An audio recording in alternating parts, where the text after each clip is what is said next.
Như chị, vừa cũng rủ rong tao mà nó, cái chuyện chính của xe đấy nó, cái chuyện muốn tới nhà cái chỉ tao đâu cũng nó.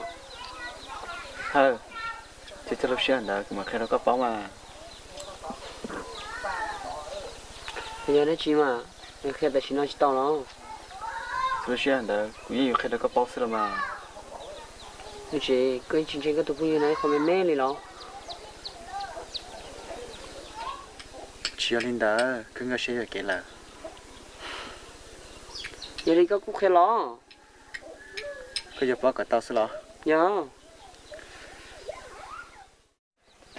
Tao cơ, chú ý khó nó, có tay của anh bóng xưa, có sao một cái đó là tụ bóng nè. Tao cơ, cũng cho luôn, hello à.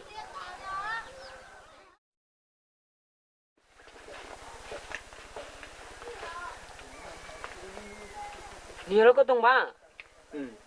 Cái khen tao sao nó chỉ tao lo.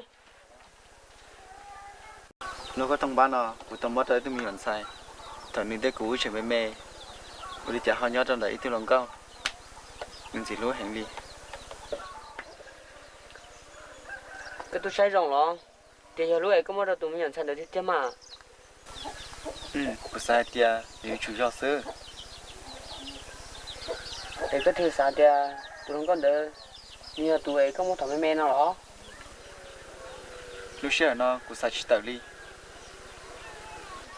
Lúc xưa hở qua, nhớ toàn thì nó có thông báo nó, của sai rong của đi. Tôi có thông báo nó, muốn nó kỹ ra hành lý. Ủa chắc cái chim kia có bác họ tránh mà. Còn nó, của trường chỉ tao muốn được bao. Có một cái lúc chỉ là. Cái chim bún được bao ấy, nó tư nữa mà bao mà. Cái chỉ cả khen nữa cái giờ chấm nó bác họ tránh mà. Giờ cụ chê, cụ đúc khen gió đó.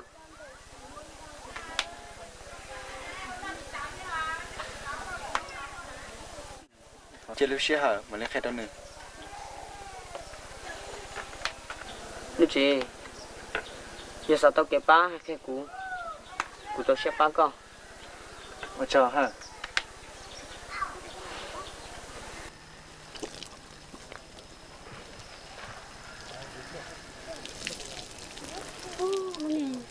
Tóc đây dư râu này ở chạy khỏi lo luôn rồi nè. Nè, À chị nè.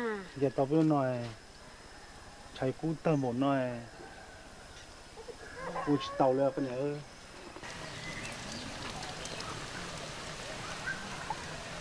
Có gì, nhớ đây là YouTube khen cái chỉ mua đã chiều, thì chỉ mà chơi chơi gì chứ, chẳng đủ cú ấy, chỉ nhìn râu nó họ tua số. Cái này, tôi chạyอยู่chơi chơi tôi khen chạyอยู่chạy em một chơi chơi tới rau nó đã chơi, cái chỉ giờ này ná cái này ná. Có gì ấy, giờ chỉ mua tê, con lồng theo chỉ mua tê rau nó ấy, bây giờ nhỏ đi chả bây giờ nó đã chỉ nè, chỉ ta lên đây là chơi chơi ở tụi mình nhiều luôn nên giá tòn tê thế hả? Cái đó chạy tàu nè, cái tao mong như muốn lên nó là ná cái này ná. Cú chỉ sát tia, tin rằng một sự lúc này giờ bông cái đấy tao muốn lên nó cái này Cái gì, thì sao sao nó đâu, giá ta thì chúng ta rồi. cái này tao chỉ cú chỉ bỏ thì cú cho nên tôi nhớ rồi nó, giờ cú bỏ thì cú cho nên tôi nhớ rồi nó, cú chỉ cho nên tôi là cái này.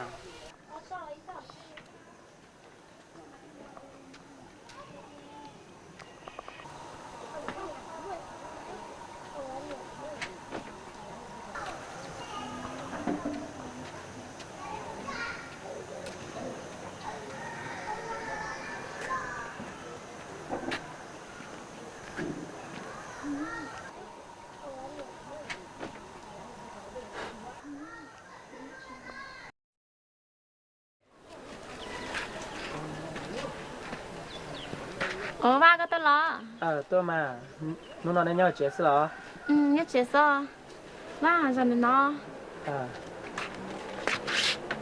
Chọn đó nè, nó nói chuyện tất cả nét thia. Chú đi cha mà, lúc nó nhất chết sao?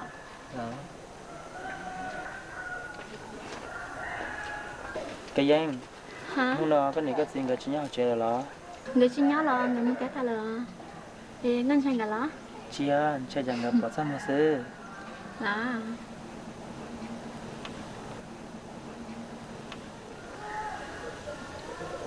wow con đôi nhỏ này có những sai sót có tưởng có thất bại có tưởng có chỉ được có lo à nếu như chị chia ổn định này chuyện đó nếu nếu chụp bao họ tránh cho ê có chừng chỉ có nữa xé rồi một con ta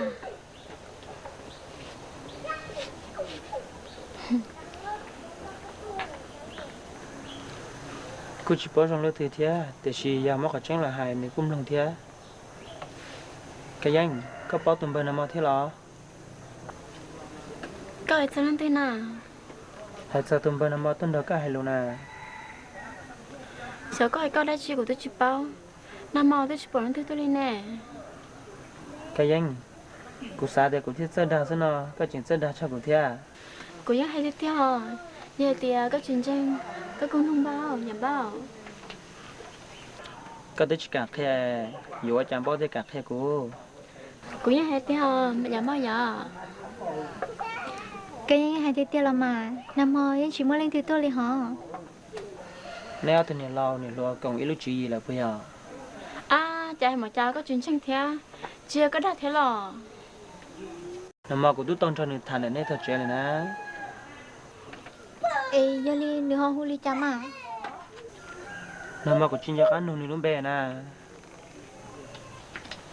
ôi giờ đi bao cái lúc chuyện gì là cái chuyện mua lụt thải cái thiết li mua khó coi là hàng đi chơi mua bây giờ bao tao là mà wow bút thật gì à số nhà của hai lo nếu xong hai sẽ được kể của hai chúng nó tránh xứ sao là sao giờ có hai những mua trứng tiền ở yên trên có lỡ nên chơi một đà bao tao là mà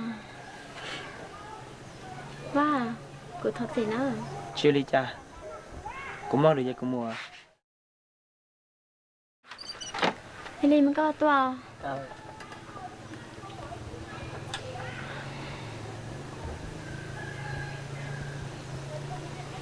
cái gì ôi cháu vào hai lên đỡ nào là giống một tiểu ai mình muốn quên à chỉ muốn háo chị mà khả năng của chị bao để xem lúc mình tới luôn nhưng xuống đến một tranh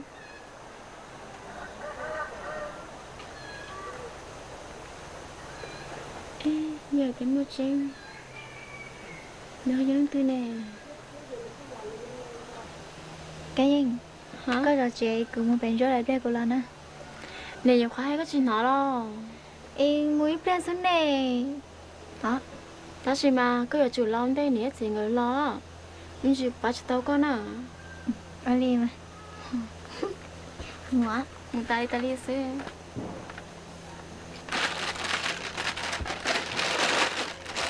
chua là nó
cụ hai tiếng cắt tôi đã chuyện được cái đó hả cụ thiên rồi đó chuyện gì của tôi cắt đấy bây giờ cắt tôi cha chị do tôi nhớ tại bao nhiêu xưa cắt thật đã cụ thì bỏ cắt xong một sau rồi nè cụ cho cái phải là buổi cái nhỉ cụ chia tôi sao có đã cụ cắt xong một sau rồi nè cho cái phải buổi cái nhỉ thiên rồi chuyện gì của tôi cắt đấy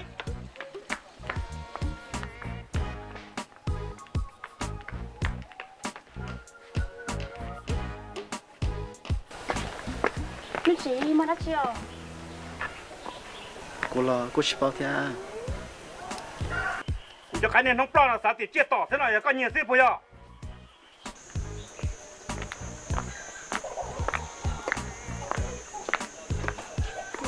chính giờ cái sao tao tới rồi kìa tụi nó nha bé tụi đã là tụi tôi sao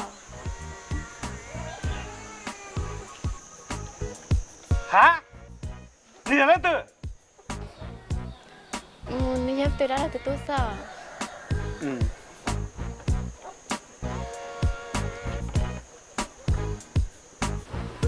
chỉ khi chẳng chết tôi đấy giờ đi chơi mưu tao nhớ nói gì nhiều của cho cái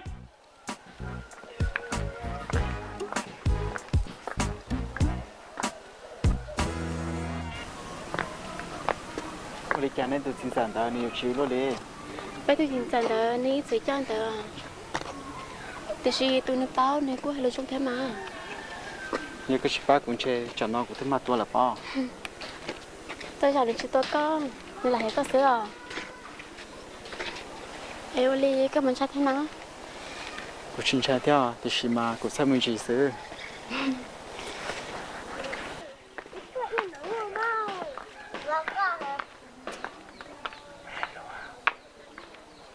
nó chỉ rằng đó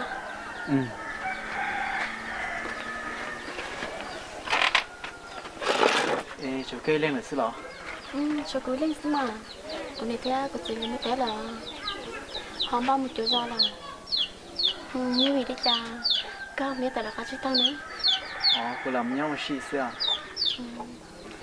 nó chỉ cái chiếc cái là ra nè cô chú cho tôi nhớ tao cũng tôi phải xứ nè anh nhớ thế nào có bao cà phê được của bao à chỉ là cho mình là khi đó có bắt tao nếu chị gọi là cho đá có sữa có sữa sài chán à tại các khi là chờ cô bao nhiêu chưa để có sắp bao nào mà là khi đó có